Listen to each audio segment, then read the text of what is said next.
Strikey Scorpion 82 is sponsored by Warhammer Combat Cards. Now updated to include all 40k factions, including Imperial Knights, Chaos Knights and the Leagues of Votan, Warhammer Combat Cards is bigger and better than ever before.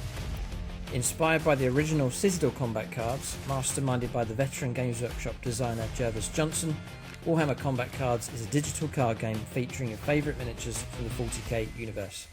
Build your very own collection of combat cards and assemble a deck that brings the full might of your chosen warlord to bear. Clash with rivals, join events and battle your friends across the galaxy in fearsome tactical turn-based combat. Warhammer Combat Cards is free to download and play on Apple and Android smartphones. Use the link in the video description below and begin your path to epic glory and victory. Thanks and enjoy the game.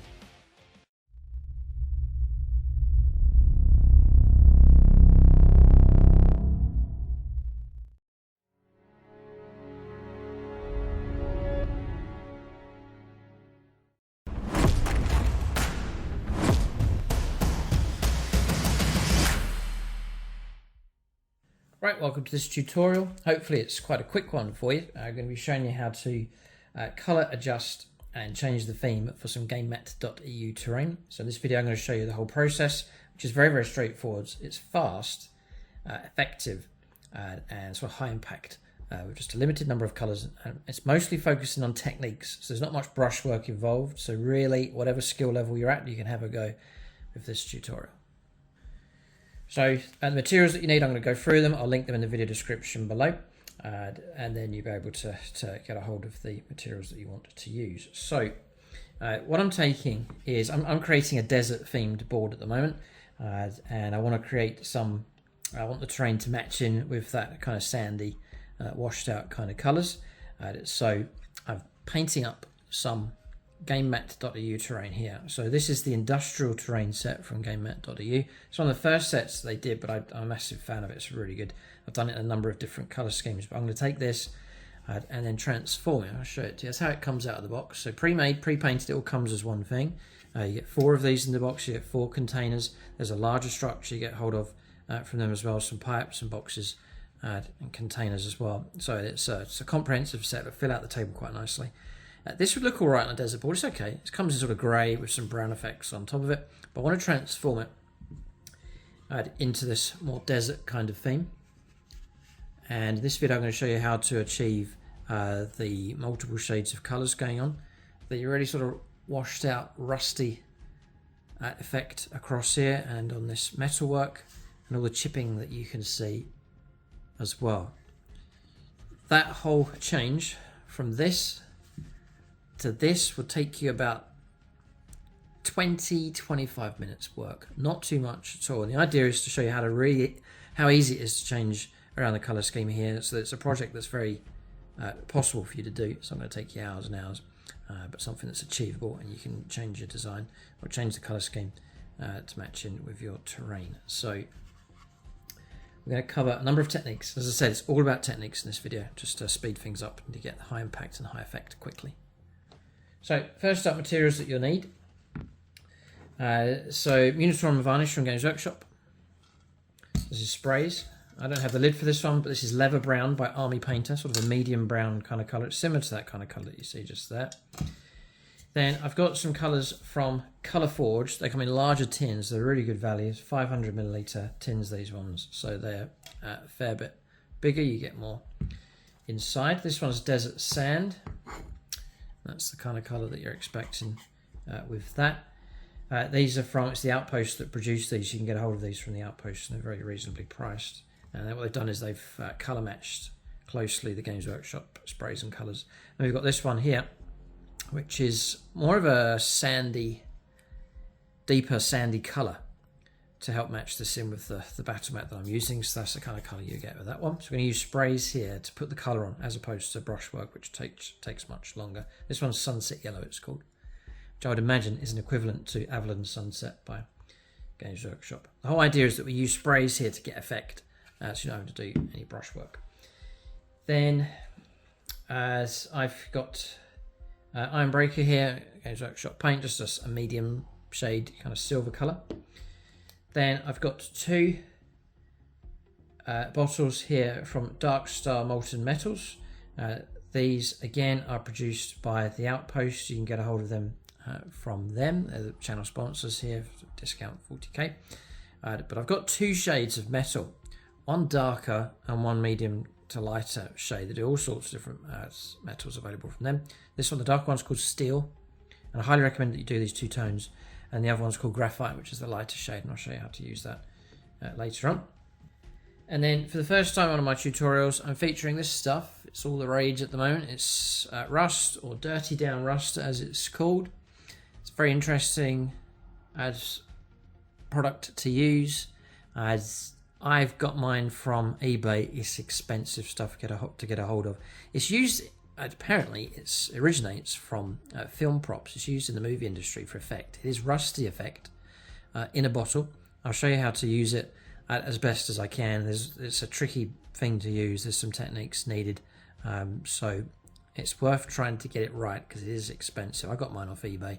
You can track it down. The different size bottles. I bought a smaller size bottle here just to experiment with.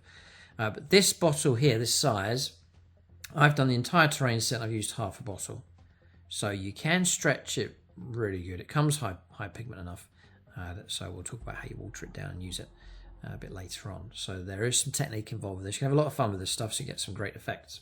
In fact, what I'll do is I'm going to show you my palette that I used to mix. Look at that rusty effect on there after it dried out. It's a very interesting material, or paint to use or wash. It's a kind of real, very hyper-realistic, rusty kind of effects going on with that stuff. Very, very interesting indeed. It's also semi-permanent, so once it's gone and dried, you can start wiping it off again, which is you can get some very interesting results and techniques with that. So it's a debut for this bottle here of Dirty Down Rust. It's very interesting stuff. We'll talk about how to use it in this video, but I'm using it in places like metallic work here to get that kind of washed out rusty effect and for the shading. So that's the materials that you need. A few brushes, some sponge, just normal sponge, but I break it up and to make it into a kind of a natural clump as much as I can. I don't want square hard edges which may come out when you start applying it onto the structure here. So try and make it as round as organic as possible, but just regular sponge. You'll need that for one of the techniques a bit later on. So that's the materials that you need. I'll list them in the video description below. So the first step, the terrain comes out of the box, it comes pre-made, there's no constructing work to do. It already comes with these colours. I'm not sure of the final finish that they put onto this. They may well have varnished it, I'm not sure. So what I want to do is just start fresh. So the first thing I'm actually going to do is give it a medium light spray of Munitorum varnish, just to seal the whole thing in and to give me a surface that I know what kind of surface. This Munitorum varnish is quite good for painting on top of and putting washes on and so on. So I want to put that on just to seal it up and to give me a fresh surface to start doing my effects on. So Munitorum varnish spray, I'm going to spray around. Probably won't bother with underneath. I'll just put the model on here and then spray coming in at all the angles, giving it a light spray and a coat of that. So that's the first thing I'm going to do. So that varnish has gone on and just giving it a light coat. The next stage is your sprays. So we're going to switch the colours around by using sprays. So no brush work. I used to, if you check out some of the other videos, it works fine. I used to paint the panels, chip them up, and then there's a fair bit of work involved. It's a different technique, but it's a longer process. With this, I'm going to use sprays to build up my colour fast and effectively. So first one's leather brown. This one's my deeper shade. So I'm going to spray it around the base lightly. I'm going to spray it into the darker recesses of the model, and I'm looking to spray into those kind of areas, and just some light spray. So I'm not looking to prime this and to block out all the colour. I've already got some good base colours, some browns and greys already going on, so I'm not trying to overwhelm or cancel out a competing colour like it was bright yellow or something. I'd have to try and go heavily with colours to really change it around, but you've got nice foundational colours here. So just a bit of the brown spray. I'm aiming for the darker recesses and then around the base to do that. So I'm going to do that first. I'll spray that up and bring it back and show you what it looks like. Right, so the brown looks something like that. As you can see, there's not too much of a change going on. I've aimed in here, I've aimed in there.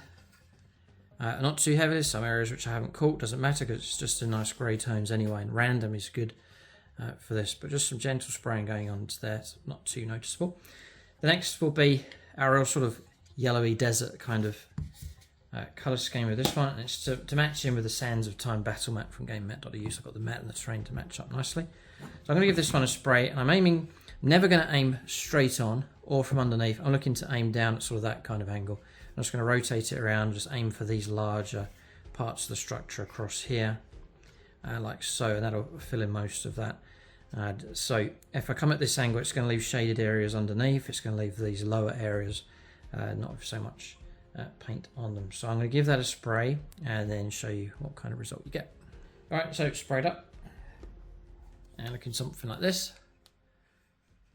So this tone, this spray really matches in with the Sands of Time battle mat quite nicely. So it gives you like a rich kind of yellow colour.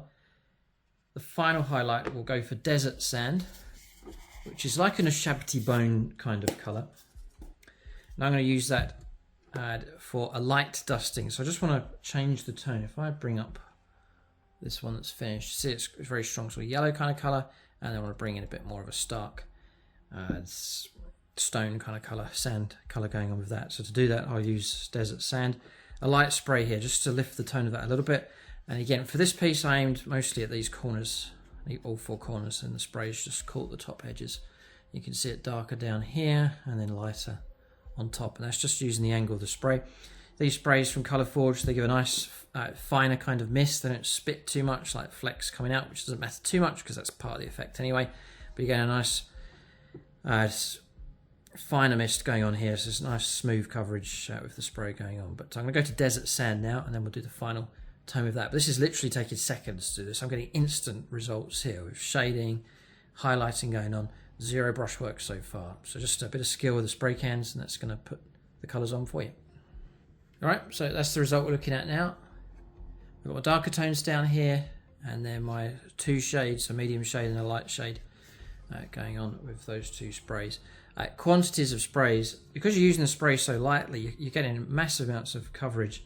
One of each of those tins will do the entire project. It should fill up a table of terrain quite nicely using this technique and using this terrain. And you should have some spare as well, so just the one tin of each will be more than enough. So that's finished, let it dry. We've got our tones all completely done with the sprays. So next we're going to move on to effect. I want to prime up some metalwork. So I'm going to take the Ironbreaker, which is sort of a medium kind of silver colour here from Games Workshop. Technically, yeah, you could just take Graphite. It's a similar kind of shade or colour, so you could just do that. But I'm going to stick with this Games Workshop stuff here. And I'm going to use this to paint some metallics. Now, where you could end up spending loads of time is if you start painting all the little panels and all the little details, you'll end up doing a lot of brushwork. So for this, it's more about effect. And I don't want to go too over the top and spend too much time. I'll let the effect sort of do the work. So I'm going to block out an area of metallic across here for this and just leave the rest and let the technique that you'll see later on just create more detail just through the process of using that technique. So colours. We've got ourselves the Ironbreaker. And generally, I damp the brush a little bit. So general purpose size 2 brush, you go a bit bigger. And this paint will go on just great onto this colour. No problem at all. So I'm going to do a little bit here. So I'm just going to work the brush in. This will go in quickly. You don't need to be hyper neat. So again, skill level is minimal on this one. Because you're going to fill this up with rust. So I'm just filling that up very fast. See that? That metalwork. One coat will do it. So you can imagine batch painting these fast. Just do your whole terrain set. If you really went for it, I think you could do this in an evening or an afternoon. You get an entire terrain set done. And once it's done, you've got it for years. You'll be able to use it for game after game after game. And so terrain is, I think, is worth the investment. But what puts people off, I think, is if there's too much time. You don't want to spend the amount of time it takes to paint an entire army as it on your terrain. It's just too much. So as much as we'd like it to look like what we see in White Dwarf magazine and so on, you've got to be realistic with the time that you have. So I'm trying to show techniques here where you can get quick results and low skill. So I'm moving around, that's filling that up with metal, it just breaks it up, so we've got two different things going on. We've got the panel work here, and then we've got some metallic work, and the dirty down rust will have an effect on each of those. So I'm just going to go around and run that metal work all the way across to the other side. Alright, so that's completely dry, and you must make sure it's completely dry. If you go on wet with this, your metallics will start moving and mixing with the dirty down rust, and you'll have to, well, you might have to start again if it's bad enough, but it's not good when your metallics start mixing with the washes when they go on. So that's completely dry. If you are painting in a batch, just do all the metallic, work your way through. By the time you get to the front again, back to the start, your paint is probably going to be dry, if not soon enough for you to continue on. So, as I said, you can go and paint as many panels as you want. You can bring in as many metallics as you want. You can change the colour of the panels around if you want to, so you go for as much detail as you wish. The more you do, the longer it's going to take. If you're looking for a quick results and speed, then just paint out some panels which you think would be metallic, and then just leave the rest for the effects. So basic kind of colour scheme looking on here. It doesn't look too realistic though at this stage, but the base colours are all done. So we're going to move straight on to dirty down rust. This stuff will do our nice shading, and it'll also do the rust effects for us. It's just going to do the coverage of the whole thing here. I don't want to apply too much because the main panel colours are already done. Just want to shade in the other areas, nooks and crannies, and then do some effect on the metalwork. So what I found, I'm no real expert using this stuff, and I used it a little bit so far, but what I would say with this dirty down rust, first thing is you must mix it. It comes looking strong enough. Inside is, I can see it there, is a metal ball inside. So if you shake it for a while, you'll start hearing that ball bearing inside. There it is. So that will really help you mix it up. You'll find that it really does need to be mixed. At the bottom, sometimes stuck in the lid, or at the side, you'll see gloopy, thick brown pigment in there. So it really does need to be shaken up. If the shaking's not working, then just take the end of a paintbrush and put it in, and then just scrape all the way around and lift up anything that's in there, and then just keep shaking it. If you don't do that, you're going to get half the effect. And all the good stuff could be gathered there at the bottom to give you that really nice rusty kind of effect, but because you haven't shaken it up, you're going to miss out and get inferior results. So the first step is to really make sure it's evenly shaken up. That might take a while, but it's worth doing. This could have been stored for a few months and it's all settled and so on, so it needs to be shaken up. And if they've put a metal ball in there, it must mean it really does need to be shaken really well. So the next thing I would say is it does need to be watered down. So it comes out, when it's mixed up really well, it comes out with strong pigment. You can use it pure as it is for really thicker rusty effects, but I would say mix it up. And the mixing 50-50 with water and dirty down rust. If not more water, you can play around and experiment. I'd encourage you to try it out a little bit to see what kind of results you can get. I would say this is about 40% dirty down rust, then 60% water for the kind of effect that you're seeing just there. So we'll mix it up. Don't want it too thin because it's not going to be strong enough. I don't want it too thick or end up just using up the whole bottle too quick and the pigment's too strong. So I'm going to, in no exact measurements, take a bit of water. I'm just going to pour out a bit onto my palette. So I've got that amount, and that's going to be more than enough. Now I would say I'm trying to save this stuff because it's expensive. And look at this, look, the previous pigment is starting to move. It is water soluble, which doesn't matter, I'll mix it all in. This has been shaken up. I'll give it another shake just to make sure it's even here. So here we go. I'm looking to match the water, so I would say that's pretty good. Don't spill it. Try and keep it going. I'm going to go for an older brush here. It's starting to react. When you pour it in, you can see it reacting in the water. It's the pigment just moves. I don't know if you can see that. But it's moving. It's fascinating stuff. So I'm just mixing this stuff up. And I'm quite liking the way that's looking. Yeah, pretty good. Might strengthen the tone on this a tiny bit. Again, I really want to try and be conservative with this stuff. That'll do. And in good habit, I'm going to put the lid on. give you all the tips here. If you spill this stuff, it could really make a bad mess, like on a carpet, and it'll be all for waste as well. And you see the price of it, it's quite expensive. But if it gives you brilliant results, it's worth the investment. So that's looking a nice pigment now. Looking pretty good. So we're going to use this for the metal work, which is just a case of flooding this stuff on, but also the general shading across this piece. There's two ways you can do that. The old way was to take some thin amount of paint and then just paint around everything like this.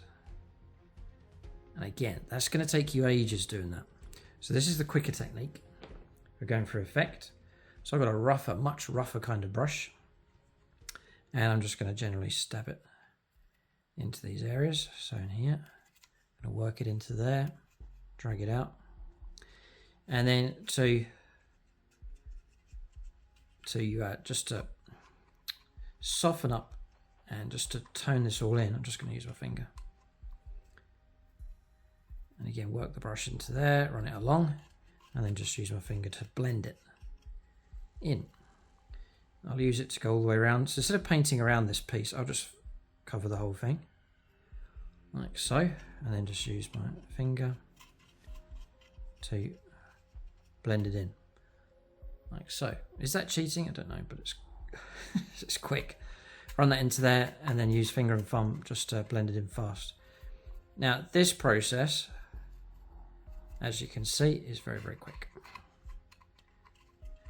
If you don't want to use your fingers, you'll get your brown rusty ends on your fingers there. You can use a sponge.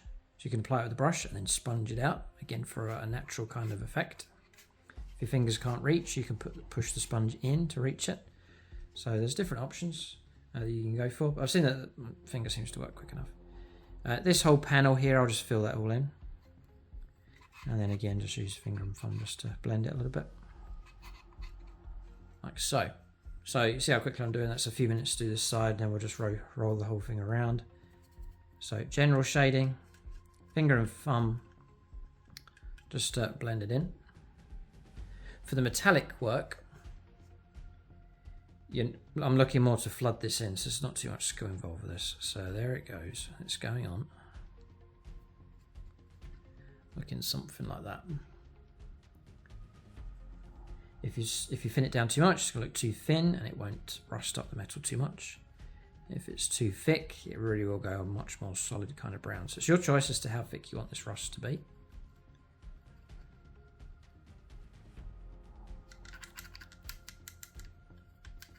So if you paint it on, you'll get the rusty effect. If you flood it on, then you start to get that multi-tone kind of shading going on. I flooded it into these air vents across here, and what you've got going on is multiple different shades of rust here. You've got your browns, you've got your washed out, more pastel kind of tones, multiple tones going on, sort of stain marks and stuff as well, that really realistic kind of effect. That's by flooding those with the dirty down rust effect. I flooded it into areas that will hold it. See, the other thing is you're fighting against gravity, so you can't really flood this bit because it's all just going to flow down. So it's areas where the liquid will collect and sit where it is. So in here it collected really well, if you can see the effect in there. In fact, I'll zoom in on this one. There you can see the rust effect right in there. I flooded that in. I got some really nice results. So realistic. So really happy with that. So it's flooding, watered down, and flooding will give you that kind of result that you're looking for. I flooded right into here as well, just into this groove. I'll zoom back in so you can see. Yeah, you can see that rusty stained tide mark kind of effect. That's just simply by flooding in the mixture into there. So you do that as much or as little as you want. I'll show you another piece that I worked on. For rusty effect, here's one of the containers. I'll just zoom out here. So there's your brown shade coming up from underneath, like I was talking about. Then your side panels coming in at a higher angle with your two other shades. First of all, going in with the sunset yellow and then the desert sand on top of that. Dirty down rust in here. You can see the stain. That's where it's flown. That's flowed down here and then collected there. And also, because this is up at this level, I was able to flood it on top here and get a real nice dirty down effect, a rusty effect just there. See that? So realistic. It's such good stuff. So, and again, skill level, watering it down with a rough brush and then applying it. You're getting really hyper realistic finish with very low skill levels here, and speed as well. So this is the really exciting thing about these techniques. So that's what you can expect with that stuff. But the two keys with that is to make sure it's mixed and then to water it down for effect. So I hope that's giving you a good idea. If you look in there, you can see it starting to pour. It's flowed down here and it's starting to collect to the bottom. That's fantastic. So that'll give some real nice shading rusty effects as that dries. And so far I've had it dry naturally. Some have talked about using the hairdryer and so on. I'm not sure about that. I might try it with this to see if you get the same kind of result. It may well be the case to let it dry naturally will give you a better effect, but I'm not sure on that one. So I'm going to go around, fill in all the metal work here, shade in the rest. I found that you don't want to go too much. You want to start putting large patches of the rust all over this and you start losing the panel work. Just try and work to the nooks and crannies. And then, like, you see this structure across here. I'm not going to shade all of that. I'll shade this corner, that corner, just around here. Rub it in and then just move on. I'm not going to meticulously go around every single nook and cranny, but just keep moving and for sort of an even spread of the effect. So I'll go around and we'll do the rusty effect across this whole piece. Right, so I've gone around the whole thing. It's looking something like this. See, it's starting to dry along here. So I have this much left on my palette. So there's no need to put to waste any of this. I'm going to load this up on my brush and I'm just going to flood some areas with the spare stuff. Knowing that I'm going to try and put gravity on my side, so I'm going to flood it into here. And I can flood these bits a little bit more. And flood it, I mean like really flood it. If you can get good puddles of this stuff, then you get some really nice effects as it dries off. Might drop a little bit into this crevice here. See how that turns out. Don't want to do too much. You can go dirty down rust as it comes straight out the bottle. I used a bit here so that whilst your metallic work's drying, you can then add that on in patches to create some stronger patchy rust areas. You can do that. I'm going to flood some into this corner. Just a few random corners. I don't go too much because it's a strong enough technique. I'm going to flood some into here. I know it's going to sit on top, so I'm just going to flood this onto these higher nooks and crannies. Really load the brush up, drop this stuff in, and get some real nice. The deeper you go with your puddles, the stronger and more varied the effect you'll get. So keep that in mind. Usually, I know it sort of goes against the grain, but usually encourage not to let washes puddle. But this is the opposite. You want it to puddle for effect. That might help you mentally get around the idea of deliberately flooding the terrain. So this is loaded up really well. I forgot about these vents on top. I've shaded around them, but I haven't filled them in. So I'm just going to. That'll give you a real good idea of what I mean about flooding that, like so. I might just rub gently around here just to tidy that up. And we'll go on to the next one. Like so.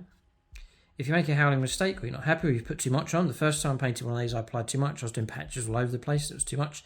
Just take a cloth and wipe it off because it's semi-permanent, so you're able to correct yourself quite easily.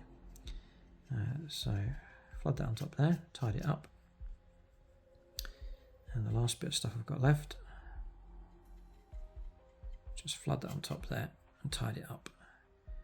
Like so, we've got some real nice, you can see in there, some real good flooded areas, which we'll leave to dry. And there's some in here I can do. And why not? I'll drop some in here. See how that turns out. Again, don't want to do too much because it is strong. Other thing you can do is rust stains coming down, so you can go something like this. And then just run your finger down to shade it in, and you get a result looking something like that. Like that. How quick was that? Just using your finger and thumb. Might match that and do a bit over the other side. Using the brush and using your finger just to fade that all in. You can also do a technique where you take the edge of the rust and then just rust up some corners. So you can do something like that. And again, I might just sort of blotch it. I don't want to smear it too much because I want to keep the crusty effect. But get that kind of result. But again, you don't want to do too much because it just overwhelms and takes away from the sprays of the colours that you've done. So I'm wary of doing too much of that. Just looking around, I'm going to use up the very last amount of stuff. Just flood into this corner. And then one more bit. We'll flood into this corner here. And I think that's going to do. Yep. So we're going to let this dry here, and then you'll see the rusty effect coming through. Right, so just a quick note. I've taken the palette and dried it with the hairdryer. So this is without the hairdryer natural. That's with the hairdryer. It looks like the pigment's gone stronger. It could also be something to do with the water that you're using. I've heard people using actual dirty water from having mixed out your brush lots of times with paint, and that paint pigment coming through a little bit in this, like you get a kind of it's all different colours mixed up, that purpley grey kind of colour that you get with using different paints and washing them out. Actually keeping that in the mix, that may have been, my water was slightly dirty when I used it, that could be the result that you're seeing some of the more pastel pigments coming through, or it could be the fact that's dried out naturally and has gone a lighter tone, and this has dried quicker with the hairdryer and has stayed darker. So it looks like you can get away with using the hairdryer to speed it up, but you may end up with darker tones. I like the lighter washed out effect. So I am going to leave this to dry completely naturally, so it's still soaking wet here and puddled up. I'm just going to let that dry completely to the bone. Naturally, I'm not going to try and speed it up. If you're doing a batch process, I found that by the time you get to the other end, they're half dry. Or if you really want to speed up your painting with sort of a gentle, natural approach, if the weather's good enough, put them outside, especially on like a warmer or a breezy kind of day, and then just let the air get around them, and they'll dry very, very quickly. Just don't get caught out leaving them outside if it's raining. But that's a quicker way to let them dry naturally. Extreme heat or higher heat coming from hairdryer may affect the final results that you get, so just be careful of that. Again, just experiment if you're not sure. So I'm going to let that dry. Once that's completely dry, because I don't want to interfere with the next stage, we'll come back to it and go for the final process. Right, so that's dried. I left that overnight, and you're getting results. So you can see it there if I zoom in. So you can see your rusty kind of effects coming through. Like so, and you can see it here. You get these brilliant, really realistic tones going on with this rust effect. So very impressed with that. So the next stage is the silver work. So this looks okay, but it's not. It doesn't look metallic. It doesn't look like a solid industrial object really. So we can bring in some metallics here, some quick effects, just to add another layer to this. So the first thing is to go back to your Ironbreaker. Here, and then I've got this brush from Games Workshop, just a large brush here. I'm going to use that for some dry brushing. So I'm going to take some of the paint onto my brush, work it into the palette across here, then take off some of the excess, and then I'm going to dry brush the rusty metalwork here. So I just want to catch the edges of this. There's not too much to do on this one because this metalwork's quite hidden away. I'm just looking to catch the edges. So I'm just working the brush in,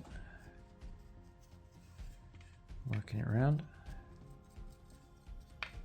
I've got a little bit of silver on it. I'm just going to leave that because I'll do the sponge effect on that anyway. But I really am gently working this brush. I'm just looking to catch the edges and create a bit of a glint with the metalwork here, just to really identify it as metalwork. So that's really the only area that I painted silver, but hopefully you can see there's a nice glint off that. So it's definitely metal and it's all rusted up nicely. That's it. So you could go around very quickly with that one because I haven't painted too many areas with the metallics, but just a gentle highlight with that one. The next technique, so you can highlight with a brush. For this, I want to create this dappled kind of effect. You could brush that, try and do it with brushwork. It's a lot of work to do it. The faster way, and perhaps the more realistic way, is to use sponge technique on this one. So I'm taking the darker metallic first. So this is the Darkstar steel. As you'll see, it's like a darker grey. Squeeze some out onto the palette. Take my sponge and then just work it into there. I don't want too much because you'll blotch it on there. So I just want to thin it out just by dabbing it onto the mixing palette. And then we'll see how this goes. So I'm just going to stab this on gently and you'll get that kind of effect. Now you'll get used to doing this. You're just thinking, where would it chip? Where would it get bashed? So all the corners I'm going to go for raised areas, which the sponge will pick up naturally anyway. But I've got to put a focus around edges where you think it would be bashed and hit, just in general sort of industrial day-to-day use. But I'm just going around like this. Load up some more. Just gently catching the edges. I can't see why you couldn't paint vehicles like this for your actual miniatures. Because tanks, made of metal and they get this kind of chipping effect on them. So I'm highly tempted to try it out on vehicles as well. You could do a nice Talon Desert Raiders colour scheme with your vehicles.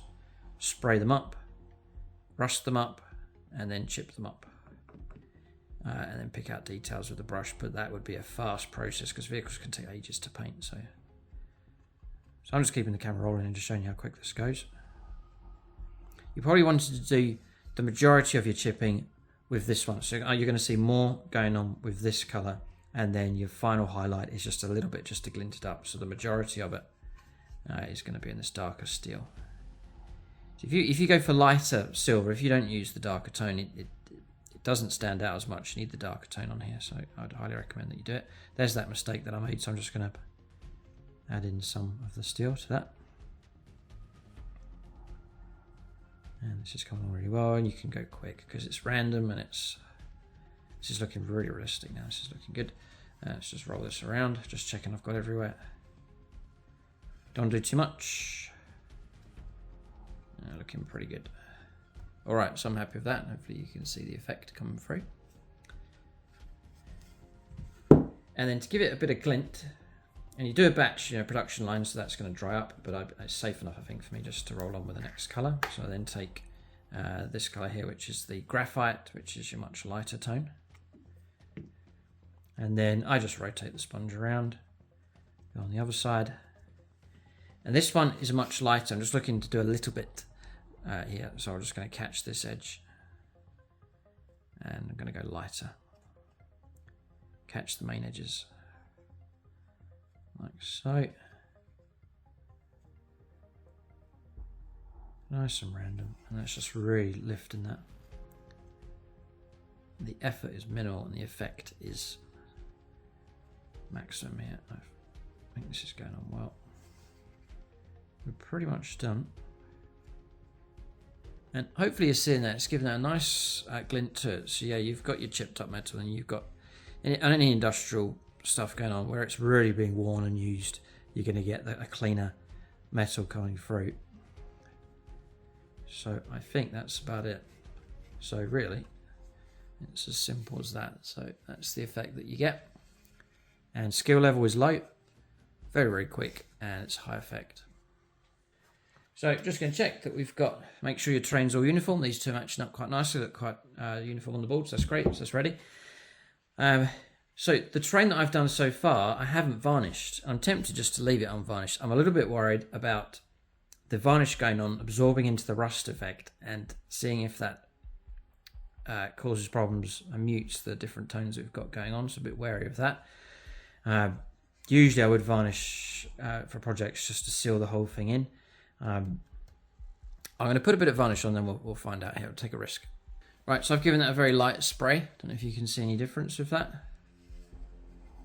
It's maybe affected it a little bit, but not too much.